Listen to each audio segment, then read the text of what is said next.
un asesino serial estadounidense. Con 14 muertes. 5 intentos de asesinato. 9 violaciones. 5 robos y 14 allanamientos de morada. Este es el caso de Ricardo Leyva Muñoz Ramírez, mejor conocido como el acosador nocturno. Richard Ramírez nació en 1960 el 29 de febrero. En El Paso, Texas. Hijo de inmigrantes mexicanos. Es importante mencionar la infancia que tuvo Richard, para haber terminado siendo llamado el acosador nocturno. Para esto, conozcamos más su historia. Sus padres eran Mercedes Muñoz y Julián Ramírez, siendo un matrimonio disfuncional. Su padre era un hombre violento que acostumbraba a golpear salvajemente a su mujer y a sus hijos, viviendo en un ambiente perjudicial. Aún siendo un niño, sufrió un accidente, causándole convulsiones que le duró hasta la etapa de la pubertad. Todo esto debido a un golpe en la cabeza. Fue influenciado por su primo Mike, quien fue un ex militar que sirvió en la guerra de Vietnam, contándole grandes hazañas sobre torturas y mutilaciones que habría realizado a diversas mujeres vietnamitas, y además le mostraba imágenes de los horrores que realizó, tales como violaciones, torturas y asesinatos. También le enseñaría a Richard técnicas para asesinar, las cuales habría aprendido en el ejército estadounidense. Compartía y pasaba mucho tiempo con su primo, hablando sobre asesinatos, cultos satánicos, mientras se drogaban. Todo esto llevó a una admiración enfermiza por su primo Mike, quien realizó un asesinato a su esposa después de una discusión. Tomó una escopeta, disparando en la cara de su esposa. Todo esto, presenciado por Richard, quien solo tenía apenas 13 años. En 1977, con apenas 17 años, Richard es encerrado en un reformatorio juvenil por delitos menores. Es aquí el comienzo del temible acosador nocturno. Comienza a cazar sus víctimas para violarlas y posteriormente asesinarlas, teniendo como inspiración la canción del álbum 1979 del grupo de rock ACDC. 28 de junio, año 1984. Primer asesinato. Richard Ramírez, al consumir cocaína, sube a su coche, llegando hasta la calle Grassel Park, en Los Ángeles, donde habitaba la primera víctima de Richard, de nombre Genevieve Cobb, de 79 años de edad. Fue apuñalada, violada, dejando su cuerpo con múltiples aberturas en su piel, hasta perder la vida. Esto solo fue el comienzo, utilizando la noche como una de sus herramientas para sus asesinatos, llegando a un total de 14 muertes, entre los años de 1984 y 1985. Año 1989.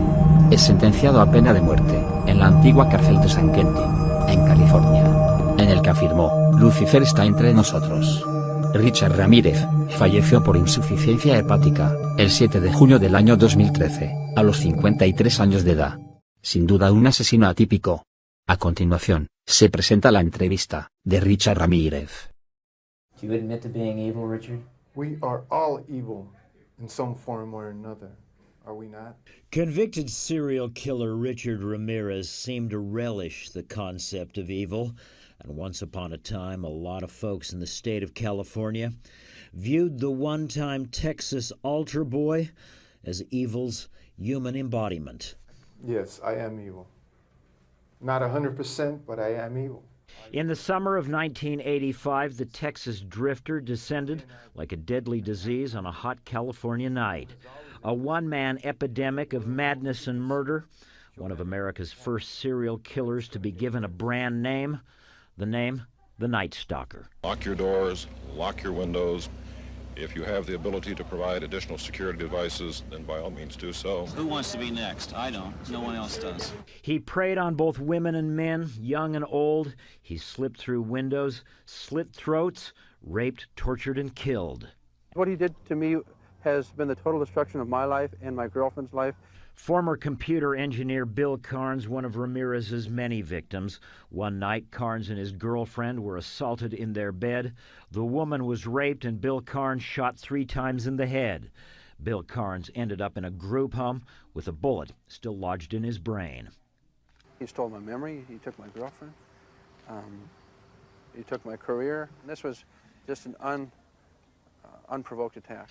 But after dozens of such attacks, police identified their suspect, and on the morning of August 1st, 1985, Richard Ramírez's picture ran on front pages, and within hours, angry residents of this East L.A. neighborhood spotted, captured, and then severely beat Richard Ramírez as he tried to steal a car to evade police. We're happy to announce that the individual we have in custody is Richard Ramírez, the Night Stalker. I can't begin to tell you how proud we, all of us, are of the people in this community who, to a man and a woman, were involved in trying to track this guy down and capture him. That night, there was dancing in the streets of the East L.A. neighborhood where Ramírez was caught, but in court, the case dragged on for 4 long years, with the Texas drifter frequently disrupting the proceedings by displaying satanic signs and shouting obscenities at the judge. This trial is a joke. With the jury in the above entitled action, find the defendant, Richard Ramírez, guilty of murder. But in the end, the jury sent Richard Ramírez to California's death row for 13 murders. I first met Richard Ramírez shortly after his L.A. conviction. Richard had been transferred to a jail in San Francisco, where he was charged with and ultimately would be found guilty of a 14th murder. What do you want the world to know about you? The world has been fed many lies about me. I have read very few truths. Who are you?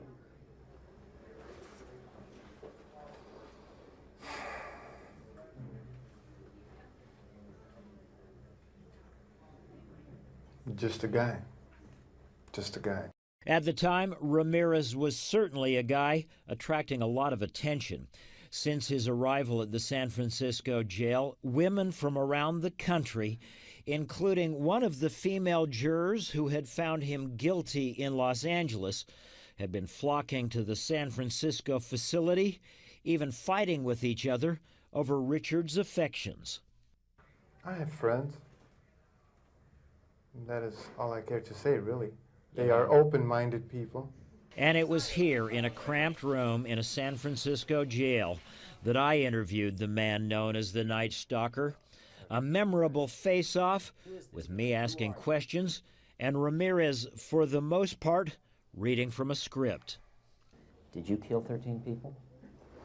It would be improper for me to comment on my LA convictions and on my pending case here in San Francisco. Why? Because of my appeals. Are you appealing these because you say you're innocent? You didn't kill 13 people? That is correct. You didn't kill 13 people? Again, it would be improper for me to comment in any regard to that question. You have now entered a very rare group of people in this country. You're in the ranks of Charlie Manson, Ted Bundy. You claim you didn't commit these murders, but you're right in there now as far as everybody else is concerned. Serial killers do on a small scale what governments do on a large one. They are a product of the times, and these are bloodthirsty times. Even psychopaths have emotions if you dig deep enough, but then again, maybe they don't. Do you have emotions, Richard? No comment. Tell me what kind of emotions you got going through you right now. I'll tell you what, I gave up on love and happiness a long time ago. Why? I don't care to explain that. Somebody... Let the quote stand for itself. People in this day and age are brainwashed and programmed like a computer at being nothing more than puppets. This nation, this country is founded in violence. Violent delights tend to have violent ends. Madness is something rare in individuals, but in groups, people, and ages, it is a rule. Killing is killing, whether done for duty, profit, or fun. Men murdered themselves into this democracy. You're good at reading your script, Richard, but you're not much at answering my direct questions. A lot was made that you're a devil worshiper. Do you worship the devil? Have you ever studied Satanism? There are different sects of Satanism. Have you studied, just yes or no, have you studied Satanism? Yes, I have. Are you a worshiper of the devil? No comment. Come on, Richard. I can tell you a little bit about Satanism. Well, I'm interested in hearing what you got to say then. It is undefiled wisdom instead of hypocritical self-deceit. It is power without charity. A Satanist admits to being evil. Do you admit to being evil, Richard? We are all evil in some form or another, are we not? I'm asking you the questions, my friend. Yes, I am evil. Not 100%, but I am evil. Evil has always existed. The perfect world most people seek shall never come to pass, and it's going to get worse. The great epochs of our life is when we gain the courage to rebaptize our evil qualities as being our best qualities. And as the interview draws to a close, I cannot help but recall Bill Carnes and the thought that behind this glib young man, who seems to flatter himself as a kind of rock star outlaw, lies the bodies of at least 13 innocent people and the shattered lives of dozens more. You're entitled to your opinion, and that's it. Thank you. Do you admit to being evil, Richard? We are all evil in some form or another, are we not? Convicted